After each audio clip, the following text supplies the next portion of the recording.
Hello and welcome to Forbest Academy. We will be completing an English literature lesson today.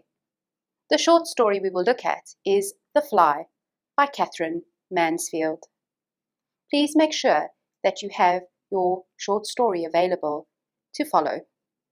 Today's lesson will focus on the boss, who is the main character or protagonist of the short story. The boss is the protagonist of the short story and is only referred to as the boss. The reader is left to wonder why he remains unnamed throughout the story and what he might represent.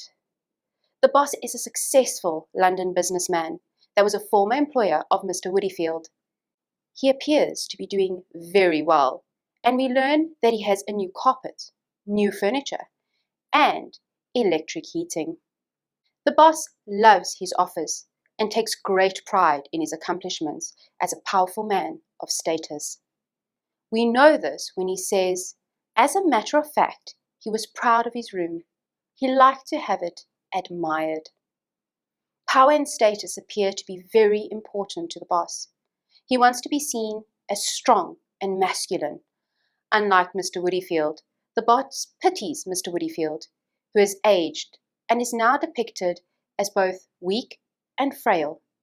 He refers to Mr. Woodifield in the passage as old Woodifield, and it gave him a feeling of deep, solid satisfaction to be planted there in the midst of it in full view of that frail figure in the muffler.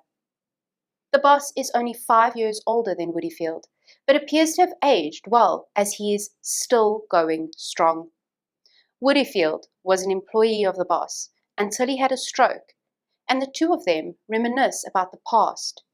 As the passage says, they cling to our last pleasures as the tree clings to its last leaves.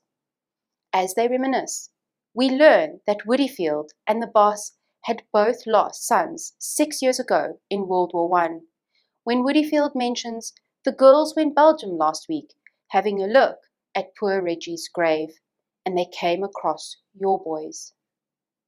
This discussion unnerves the boss, who is deeply affected by the memory of his son. At first, the boss does not answer Woodifield as the mention of his son. Only a quiver in his eyelids showed that he heard. After Woodifield leaves, the boss snaps at the office messenger and says, "I'll see nobody for half an hour. Understand? Nobody at all." The boss feels great loss, but is unable to cry. It appears as though he has not accepted the loss of his son at this point in the story, as he has not even visited the grave for various reasons. And Woodifield, bringing up his son, is a terrible shock to him, just like the time when Macy handed him the telegram that brought the whole place crashing about his head. The boss thinks of his son as unchanged, unblemished, in his uniform, asleep forever. He groans, "My son," showing us that he feels great loss, or as the passage mentions, such grief. The boss has been unable to properly grieve at this point and feels that nothing short of a violent fit of weeping could relieve him. Everything the boss had done for his only son, he had built the business for him in hopes that he would take it over when he was older. The boy had been learning the ropes for a year before the war. We know they spent a lot of time together because every morning they had started off together. They had come back by the same train. The boss had also been very proud of his accomplishments, as we learn that the congratulations he has received as the boy's father. The boss then gets distracted by the fly that falls into the ink pot. At first, the boss desires to save the fly and pick the fly out of the ink. The boss watches this scene of the fly struggling and is unable to assist the fly any further. The boss then appears quite cruel. He tortures the fly as he plunges his pen back into the ink and adds an ink drop after ink drop onto the creature as he watches it struggle. He wants the fly to succeed, and he speaks to the fly's courage and real admiration he feels for the fly. The boss then decides to end the fly's life when he sees the fly is weakened and timid. He still wishes for the fly to succeed as he urges him to come on and look sharp. His actions might seem cruel to us, but they show us that he is denying the fly any privileges that were denied to his own son. The author may also be trying to show us that the boss feels as though it is his fault that his son is dead, that the boss feels responsible because he allowed him to go to the war. We also see the boss's intense desire to save the fly, just as he might have wanted to save his own son. When the fly does eventually die, the boss feels a rush of relief. This may be the point where the boss finally accepts the death of his son.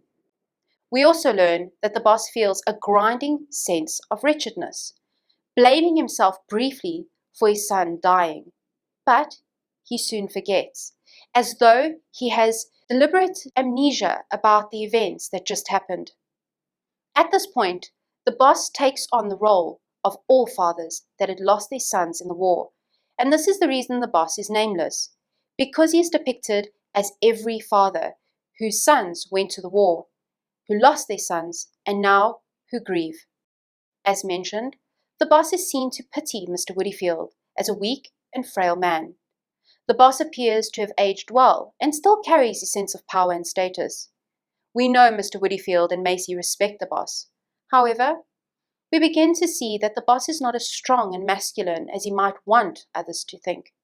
At the end of the story, the boss too is becoming forgetful, showing his own age and frailty.